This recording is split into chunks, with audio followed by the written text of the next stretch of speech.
The promise of a smooth career, which my first calm introduction to Thornfield Hall seemed to pledge, was not belied on a longer acquaintance with the place and its inmates. Mrs. Fairfax turned out to be what she appeared, a placid-tempered, kind-natured woman, of competent education and average intelligence. My pupil was a lively child, who had been spoilt and indulged, and therefore was sometimes wayward, but as she was committed entirely to my care, and no injudicious interference from any quarter ever thwarted my plans for her improvement, she soon forgot her little freaks, and became obedient and teachable. She had no great talents, no marked traits of character, no peculiar development of feeling or taste which raised her 1 inch above the ordinary level of childhood, but neither had she any deficiency or vice which sunk her below it. She made reasonable progress, entertained for me a vivacious, though perhaps not very profound, affection, and by her simplicity, gay prattle, and efforts to please, inspired me, in return, with a degree of attachment sufficient to make us both content in each other's society. This, par parenthesis, will be thought cool language by persons who entertain solemn doctrines about the angelic nature of children, and the duty of those charged with their education to conceive for them an idolatrous devotion, but I am not writing to flatter parental egotism, to echo cant, or prop up humbug. I am merely telling the truth. I felt a conscientious solicitude for Adele's welfare and progress, and a quiet liking for her little self, just as I cherished towards Mrs. Fairfax a thankfulness for her kindness, and a pleasure in her society proportionate to the tranquil regard she had for me, and the moderation of her mind and character. Anybody may blame me who likes, when I add further, that, now and then, when I took a walk by myself in the grounds, when I went down to the gates and looked through them along the road, or when, while Adele played with her nurse, and Mrs. Fairfax made jellies in the storeroom, I climbed the 3 staircases, raised the trapdoor of the attic, and having reached the leads, looked out afar over sequestered field and hill, and along dim sky line, that then I longed for a power of vision which might overpass that limit, which might reach the busy world, towns, regions full of life I had heard of but never seen, that then I desired more of practical experience than I possessed, more of intercourse with my kind, of acquaintance with variety of character, than was here within my reach. I valued what was good in Mrs. Fairfax, and what was good in Adele, but I believed in the existence of other and more vivid kinds of goodness, and what I believed in I wished to behold. Who blames me? Many, no doubt, and I shall be called discontented. I could not help it, the restlessness was in my nature, it agitated me to pain sometimes. Then my sole relief was to walk along the corridor of the 3rd story, backwards and forwards, safe in the silence and solitude of the spot, and allow my mind's eye to dwell on whatever bright visions rose before it, and, certainly, they were many and glowing, to let my heart be heaved by the exultant movement, which, while it swelled it in trouble, expanded it with life, and, best of all, to open my inward ear to a tale that was never ended, a tale my imagination created, and narrated continuously, quickened with all of incident, life, fire, feeling, that I desired and had not in my actual existence. It is in vain to say human beings ought to be satisfied with tranquility, they must have action, and they will make it if they cannot find it. Millions are condemned to a stiller doom than mine, and millions are in silent revolt against their lot. Nobody knows how many rebellions besides political rebellions ferment in the masses of life which people earth. Women are supposed to be very calm generally, but women feel just as men feel, they need exercise for their faculties, and a field for their efforts, as much as their brothers do, they suffer from too rigid a restraint, too absolute a stagnation, precisely as men would suffer, and it is narrow-minded in their more privileged fellow creatures to say that they ought to confine themselves to making puddings and knitting stockings, to playing on the piano and embroidering bags. It is thoughtless to condemn them, or laugh at them, if they seek to do more or learn more than custom has pronounced necessary for their sex. When thus alone, I not unfrequently heard Grace Poole's laugh, the same peal, the same low, slow ha. Ha. Which, when first heard, had thrilled me. I heard, too, her eccentric murmurs, stranger than her laugh. There were days when she was quite silent, but there were others when I could not account for the sounds she made. Sometimes I saw her, she would come out of her room with a basin, or a plate, or a tray in her hand, go down to the kitchen and shortly return, generally, oh, romantic reader, forgive me for telling the plain truth, bearing a pot of porter. Her appearance always acted as a damper to the curiosity raised by her oral oddities. Hard-featured and staid, she had no point to which interest could attach. I made some attempts to draw her into conversation, but she seemed a person of few words. A monosyllabic reply usually cut short every effort of that sort. The other members of the household, viz., John and his wife, Leah the housemaid, and Sophie the French nurse, were decent people, but in no respect remarkable. With Sophie I used to talk French, and sometimes I asked her questions about her native country, but she was not of a descriptive or narrative turn, and generally gave such vapid and confused answers as were calculated rather to check than encourage inquiry. October, November, December passed away. One afternoon in January, Mrs. Fairfax had begged a holiday for Adele, because she had a cold, and, as Adele seconded the request with an ardor that reminded me how precious occasional holidays had been to me in my own childhood, I accorded it, deeming that I did well in showing pliability on the point. It was a fine, calm day, though very cold. I was tired of sitting still in the library through a whole long morning. Mrs. Fairfax had just written a letter which was waiting to be posted, so I put on my bonnet and cloak and volunteered to carry it to Hay. The distance, 2 miles, would be a pleasant winter afternoon walk. Having seen Adele comfortably seated in her little chair by Mrs. Fairfax's parlor fireside, and given her her best wax doll, which I usually kept enveloped in silver paper in a drawer, to play with, and a storybook for change of amusement, and having replied to her, Revenez bientôt, ma bonne amie, ma chère Mdli. Jeanette, with a kiss, I set out. The ground was hard, the air was still, my road was lonely. I walked fast till I got warm, and then I walked slowly to enjoy and analyze the species of pleasure brooding for me in the hour and situation. It was 3 o'clock, the church bell tolled as I passed under the belfry. The charm of the hour lay in its approaching dimness, in the low gliding and pale beaming sun. I was a mile from Thornfield, in a lane noted for wild roses in summer, for nuts and blackberries in autumn, and even now possessing a few coral treasures in hips and haws, but whose best winter delight lay in its utter solitude and leafless repose. If a breath of air stirred, it made no sound here, for there was not a holly, not an evergreen to rustle, and the stripped hawthorn and hazel bushes were as still as the white, worn stones which causewayed the middle of the path. Far and wide, on each side, there were only fields, where no cattle now browsed, and the little brown birds, which stirred occasionally in the hedge, looked like single russet leaves that had forgotten to drop.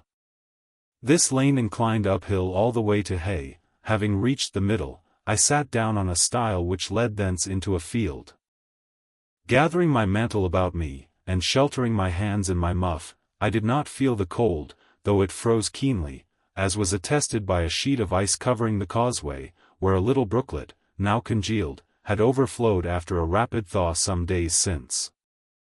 From my seat I could look down on Thornfield. The grey and battlement hall was the principal object in the vale below me, its woods and dark rookery rose against the west.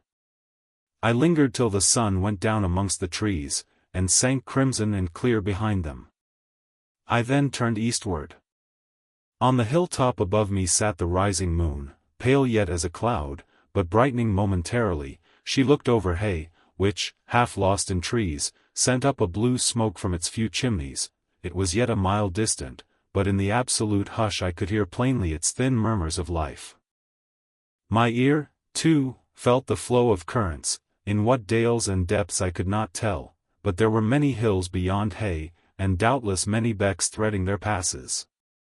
That evening calm betrayed alike the tinkle of the nearest streams, the sough of the most remote.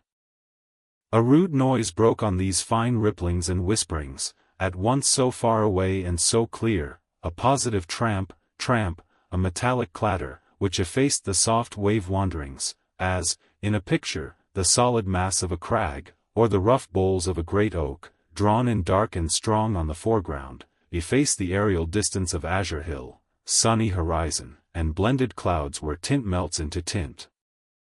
The din was on the causeway, a horse was coming, the windings of the lane yet hid it, but it approached. I was just leaving the stile, yet, as the path was narrow, I sat still to let it go by. In those days I was young, and all sorts of fancies bright and dark tenanted my mind. The memories of nursery stories were there amongst other rubbish, and when they recurred, maturing youth added to them a vigor and vividness beyond what childhood could give. As this horse approached, and as I watched for it to appear through the dusk, I remembered certain of Bessie's tales, wherein figured a north of England spirit called a XII, which, in the form of horse, mule, or large dog, haunted solitary ways, and sometimes came upon belated travelers, as this horse was now coming upon me.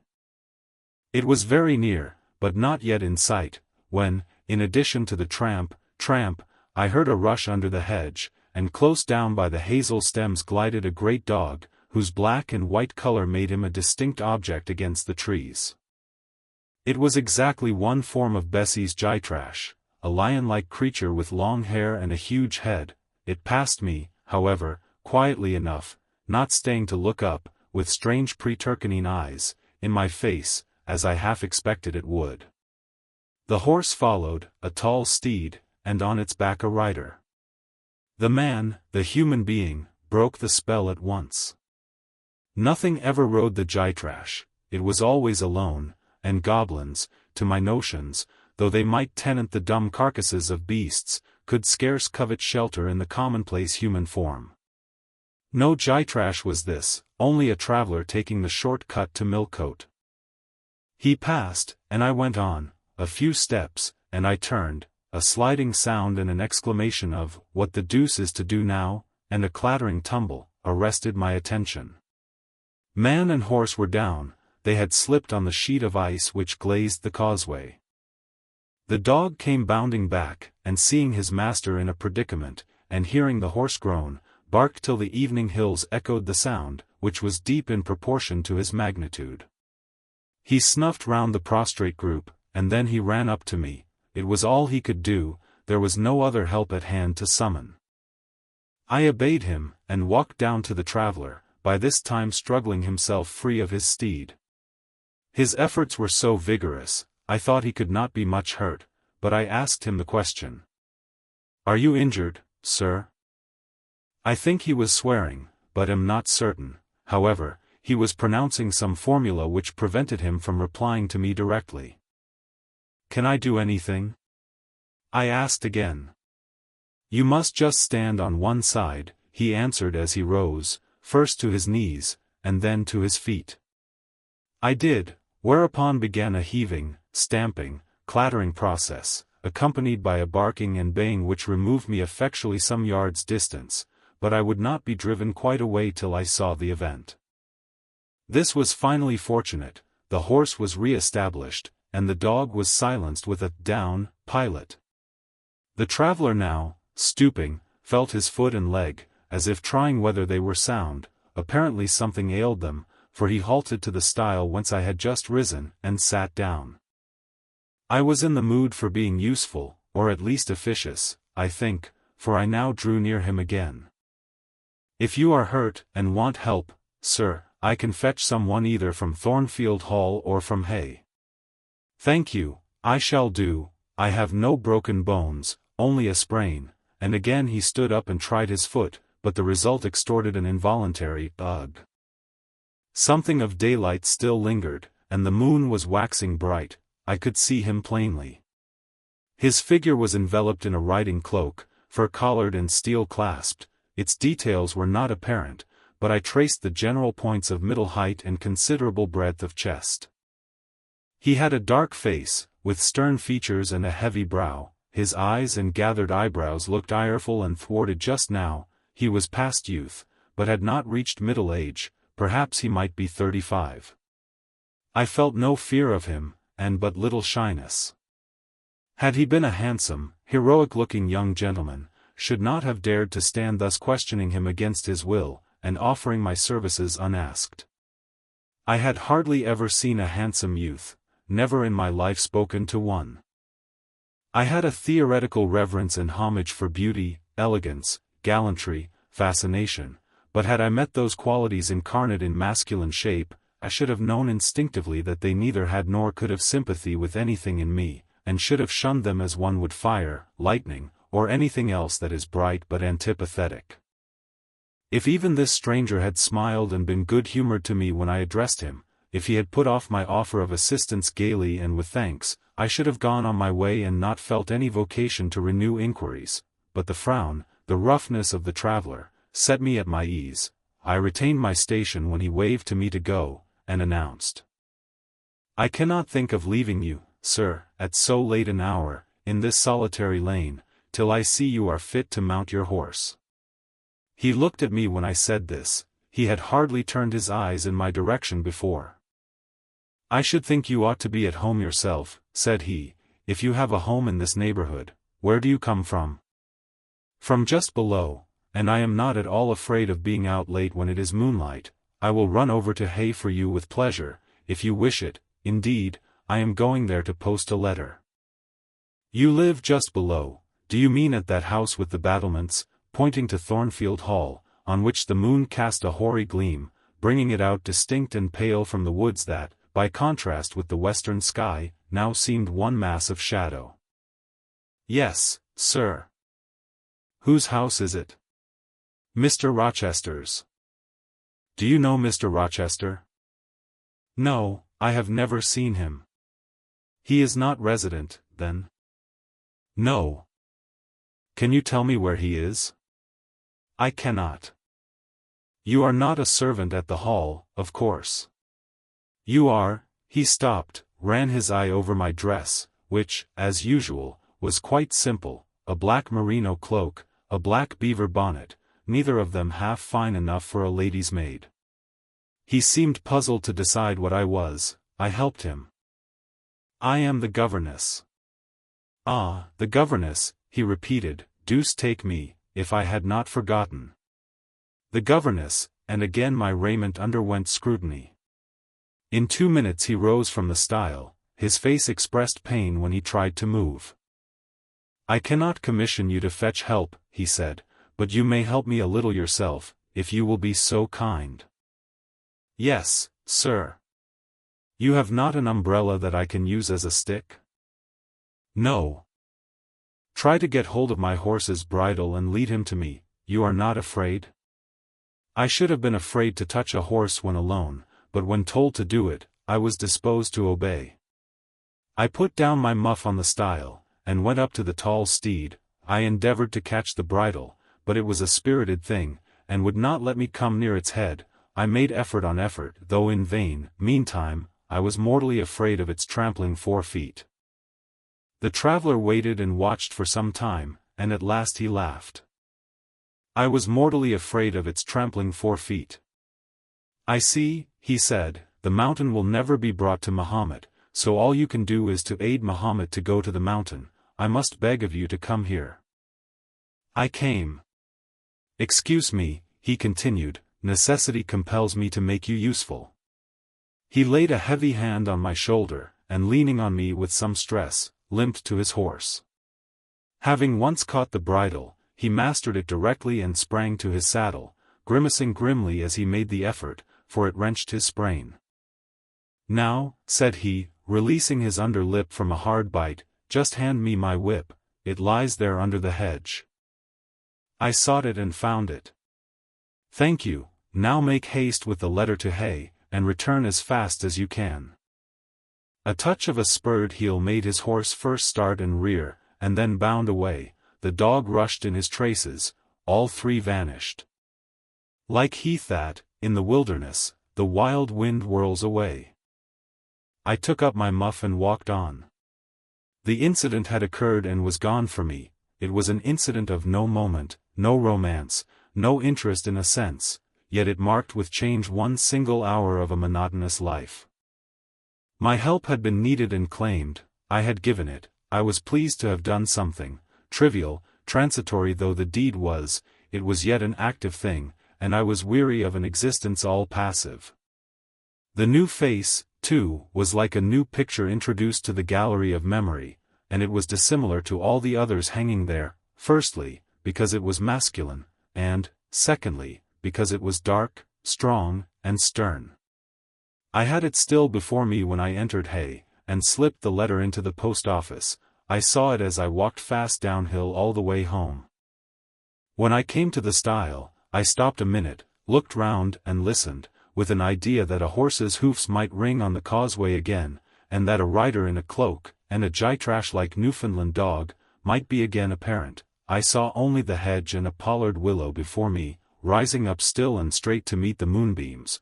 I heard only the faintest waft of wind roaming fitful among the trees round Thornfield, a mile distant. And when I glanced down in the direction of the murmur, my eye, traversing the hall front, caught a light kindling in a window. It reminded me that I was late, and I hurried on. I did not like re-entering Thornfield. To pass its threshold was to return to stagnation, to cross the silent hall, to ascend the darksome staircase, to seek my own lonely little room, and then to meet tranquil Mrs. Fairfax, and spend the long winter evening with her, and her only, was to quell wholly the faint excitement wakened by my walk, to slip again over my faculties the viewless fetters of an uniform and too still existence, of an existence whose very privileges of security and ease I was becoming incapable of appreciating. What good it would have done me at that time to have been tossed in the storms of an uncertain struggling life, and to have been taught by rough and bitter experience to long for the calm amidst which I now repined. Yes, just as much good as it would do a man tired of sitting still in a too-easy chair, to take a long walk, and just as natural was the wish to stir, under my circumstances, as it would be under his.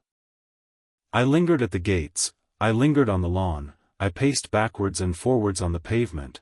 The shutters of the glass door were closed, I could not see into the interior, and both my eyes and spirit seemed drawn from the gloomy house, from the grey hollow filled with rayless cells, as it appeared to me, to that sky expanded before me, a blue sea absolved from taint of cloud, the moon ascending it in solemn march, her orb seeming to look up as she left the hill-tops, from behind which she had come, far and farther below her, and aspired to the zenith, midnight dark in its fathomless depth and measureless distance. And for those trembling stars that followed her course, they made my heart tremble, my veins glow when I viewed them. Little things recall us to earth. The clock struck in the hall, that sufficed. I turned from moon and stars, opened a side door, and went in. The hall was not dark, nor yet was it lit, only by the high-hung bronze lamp. A warm glow suffused both it and the lower steps of the oak staircase. This ruddy shine issued from the great dining-room, whose two-leaved door stood open, and showed a genial fire in the grate, glancing on marble hearth and brass fire-irons, and revealing purple draperies and polished furniture, in the most pleasant radiance. It revealed, too, a group near the mantelpiece. I had scarcely caught it, and scarcely become aware of a cheerful mingling of voices, amongst which I seemed to distinguish the tones of Adele, when the door closed. I hastened to Mrs. Fairfax's room. There was a fire there too, but no candle, and no Mrs. Fairfax. Instead, all alone, sitting upright on the rug, and gazing with gravity at the blaze, I beheld a great black and white long-haired dog, just like the gytrash of the lane. It was so like it that I went forward and said, "Pilot," and the thing got up and came to me and snuffed me. I caressed him, and he wagged his great tail, but he looked an eerie creature to be alone with, and I could not tell whence he had come. I rang the bell, for I wanted a candle, and I wanted, too, to get an account of this visitant. Leah entered. "What dog is this?" "He came with master." "With whom?" "With master, Mr. Rochester. He is just arrived." "Indeed. And is Mrs. Fairfax with him?" "Yes, and Miss Adele. They are in the dining-room, and John is gone for a surgeon, for master has had an accident. His horse fell and his ankle is sprained." "Did the horse fall in Hay Lane?" "Yes, coming downhill. it slipped on some ice. Ah! Bring me a candle, will you, Leah? Leah brought it. She entered, followed by Mrs. Fairfax, who repeated the news, adding that Mr. Carter the surgeon was come, and was now with Mr. Rochester. Then she hurried out to give orders about tea, and I went upstairs to take off my things.